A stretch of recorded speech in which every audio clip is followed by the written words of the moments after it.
Hello everyone, कैसे हैं आप सभी लोग। आशा है कि आप लोग बहुत बहुत अच्छे होंगे। आज है 7 मार्च और 7 मार्च साल 2025 के हरियाणा करंट अफेयर इस वीडियो में हम पढ़ने वाले हैं। आइए सेशन की करते हैं शुरुआत। आप सभी को राधे राधे। प्यारे बच्चों, आप लोग अगर स्टार आईक्यू एप्लीकेशन पे प्रतिज्ञा बैच लेना चाहते हैं तो ले लीजिएगा, और के साथ साथ आप अगर हरियाणा जीके की तैयारी करना चाहते हैं तो ये किताब आपको अमेजोन और के साथ साथ फ्लिपकार्ट पे ईजिली अवेलेबल हो जाएगी। लास्ट सेशन में मैंने आपसे एक सवाल पूछा था कि फिक्की के नए प्रेसिडेंट कौन बने हैं। तो फिक्की के नए प्रेसिडेंट बने हैं अभी हाल ही में हर्षवर्धन अग्रवाल। तो फिक्की का मतलब क्या है sir? Federation of Indian chamber of commerce and industry. ये है फिक्की का पूरा नाम। इसकी स्थापना हुई थी 1927 में। हेडक्वार्टर इसका कहाँ पे है? हेडक्वार्टर इसका न्यू दिल्ली के अंदर है। ठीक है। आज का पहला करंट अफेयर क्या है?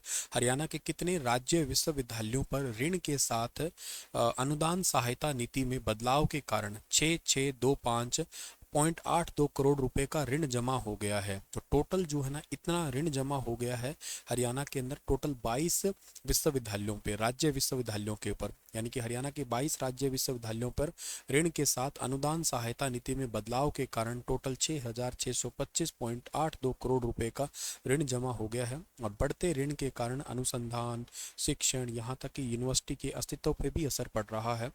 राज्य सरकार का कहना है कि ये धनराशि ब्याज मुक्त स्थायी ऋण के रूप में गैर वसूली योग्य वित्तीय सहायता योजना के तहत प्रदान की जाती है।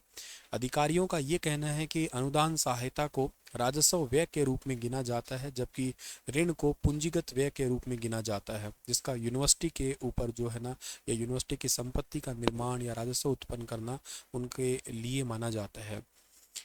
अब देखो, एक्चुअली ऐसा है कि जब बहुत ज़्यादा कर्जा बढ़ जाता है किसी यूनिवर्सिटी के ऊपर तो नुकसान किस चीज़ का होता है? नुकसान अल्टीमेट होता है स्टूडेंट का, क्योंकि वहाँ पे ना ही कोई रिसर्च हो पाती है, ना ही वहाँ पे कोई एजेंसियों को वो बुला पाते हैं जॉब के लिए, प्लेसमेंट मॉडल नहीं हो पाते हैं, ना ही कोई टाइप का वहाँ पे एजुकेशन टाइप के मॉडल जो है वो तैयार किए जाते हैं। तो इससे नुकसान होता है। ये कोई चीज़ अच्छी नहीं है। ये किसी चीज़ को मतलब यूँ कह सकते हो, एजुकेशन को दिमक की तरह खाने जैसा होता है ये हाल। तो ये एक एथिक्स पॉइंट ऑफ व्यू से बहुत इंपॉर्टेंट पॉइंट बनता है आपका। तो इस प्रकार राज्य सरकारें भी एजेंसियां, निकाय, संस्थान, यूनिवर्सिटी, हॉस्पिटल, शहरी संस्था आदि को अनुदान सहायता वित्तीय राशि दी जाती है। सरकार की तरफ से पैसा मिलता है, ठीक है ना। जैसे दान के रूप में मिलता है, अंशदान के रूप में मिलता है, एजेंसियों को पैसा मिलता है, लेकिन इनके पास तो कर्जा ही है फिलहाल के लिए, कोई पैसा है नहीं इनके लिए।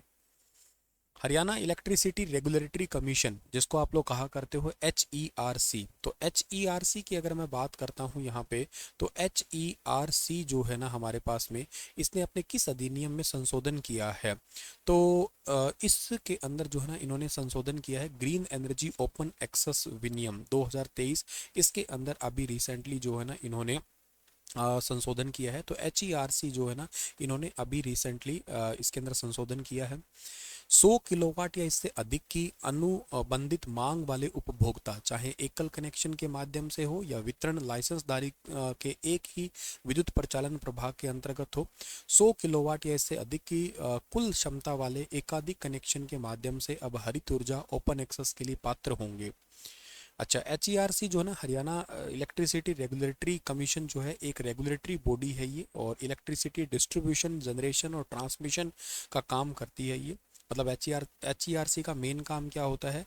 टैरिफ डिसाइड करना कि कितना खर्चा होना चाहिए बिजली का, इलेक्ट्रिसिटी प्रोवाइड करना, इलेक्ट्रिसिटी जिन जिन को मिल रही है उनको मॉनिटर करना, कंज्यूमर के राइट क्या क्या होते हैं उनको प्रोटेक्ट करना, ठीक है ना। तो इन सभी के लिए जो है ना होती है HERC। हरियाणा के अंदर HERC जो है ना, इस रूप में काम कर रही है। और इसकी स्थापना कब हुई थी सर? इसकी स्थापना हुई थी 17 अगस्त 1998 को हुई थी। 1997 के एक्ट के तहत वैधानिक संस्था है एक प्रकार की ये। हरियाणा हरियाणा भारत का दूसरा राज्य था जिन्होंने अपने विद्युत सुधार क्षेत्र के लिए एक संगठन तैयार किया था। इसका एक्ट था 1997 था, और राज्य विधानसभा के द्वारा 22 जुलाई 1997 को इसको पारित कर दिया था। 20 फरवरी 1998 को राष्ट्रपति जी ने इस पे साइन कर दिया था, और 14 अगस्त 1998 को जो है ना, ये लागू ही हो गया था आपका।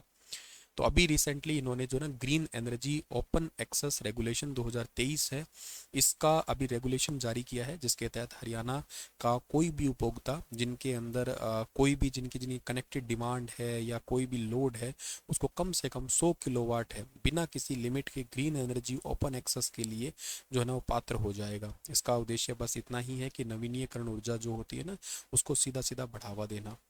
वैसे एक और रेगुलेशन भी आपको मैं बताता हूँ, वो क्या है, इलेक्ट्रिसिटी सप्लाई से रिलेटेड है, इलेक्ट्रिसिटी सप्लाई कोड बोलते हैं जिसको।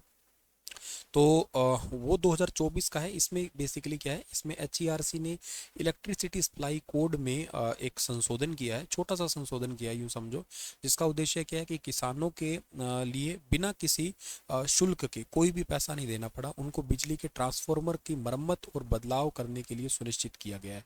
कोई भी मान लेते हैं कि ट्रांसफार्मर में अगर गड़बड़ हो जाती है, खराब हो जाता है, तो उनसे कोई पैसा नहीं लिया जाएगा इसके तहत, ठीक है। और एक बात अभी थोड़े दिन पहले आपको मैंने पढ़ाई थी कि नया बिजली कनेक्शन लेना है, उसके लिए भी एचईआरसी ने एक नई समय सीमा है वो रखी है। अगर आप लोगों को पूरी तरह से कंप्लीट जो है ना आपका एप्लीकेशन कंप्लीट प्राप्त होगी, आपने जो भी डॉक्यूमेंटेशन वगैरह कंप्लीट दे दिया, तो 3 दिन के अंदर जो है ना आपको कनेक्शन दे दिया जाएगा।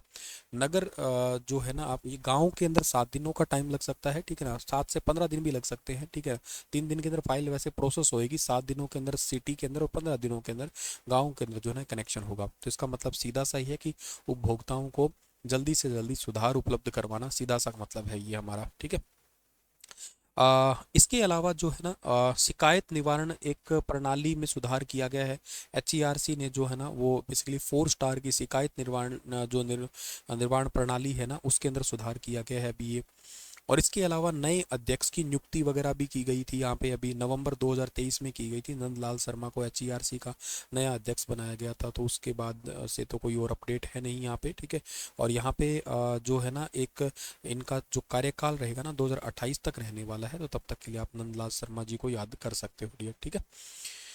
चलिए सर, और आगे जाते हैं। अगला सवाल है कि राष्ट्रीय अंडर 23 महिला क्रिकेट की मेजबानी किसे मिली है, तो ये मिली है हरियाणा राज्य को मिली है। और फरवरी 2025 तक हरियाणा के कितने गांवों को ओडीएफ प्लस मॉडल गांव घोषित किया जा चुका है, 2987। फरवरी 2025 तक हरियाणा के 2500 गांवों को ओडीएफ प्लस मॉडल गांव घोषित कर दिया जा चुका है जनवरी तक, सॉरी। और फरवरी 2025 तक जो है ना 2987 हो गया खुले में सोचमुख। टारगेट 2025 मार्च तक का कितना है, 3646 का है, ओडीएफ प्लस गांव बनाने का टारगेट है हरियाणा का। राजस्थान में जल सुरक्षित राष्ट्र विलय पर आयोजित कॉन्फ्रेंस में हरियाणा से किन मंत्रियों ने भाग लिया है, तो ये भाग लिया है हरियाणा से रणबीर गंगवा और श्रुति चौधरी ने लिया है। राजस्थान के उदयपुर में 18-19 फरवरी 2025 को एक जल सुरक्षित राष्ट्र विषय पर राष्ट्रीय कॉन्फ्रेंस में हरियाणा से रणबीर गंगवा गए थे। जन स्वास्थ्य अभियांत्रिकी और लोक निर्माण मंत्री हैं। इन्होंने राज्य में जल संसाधन के समुचित उपायों और जो उपयोग है उनके लिए चल रही योजनाओं के बारे में बताया। और 2047 से पहले जो भी प्रॉब्लम है जो वाटर से संबंधित, उनको पूरा करने के बारे में कहा। श्रुति चौधरी सिंचाई मंत्री है। इन्होंने जल संरक्षण के लिए हरियाणा में लागू अलग अलग योजनाओं के बारे में बताया, जैसे कि सरकार ने किसाऊ बांध परियोजना, एसवाईएल नहर, मावी बैराज वगैरह है, इनमें जो तेजी लाने के लिए आग्रह भी किया गया है सरकार से, और कोशिश भी की जा रही है हरियाणा में। जैसे मेरा पानी मेरी विरासत योजना के तहत पानी बचाया जा रहा है, इसके बारे में इन्होंने डिस्कस किया था। चलिए सर, इसी के साथ ये सेशन समाप्त होता है। मिलता हूँ अगले सेशन में, तब तक के लिए अपना ख्याल रखना। इस सवाल का आंसर आप मुझे कमेंट में देना। हरियाणा सरकार ने किस विश्वविद्यालय के साथ एमओयू किया है अभी हाल ही में। Thank you so much. Radhe Radhe.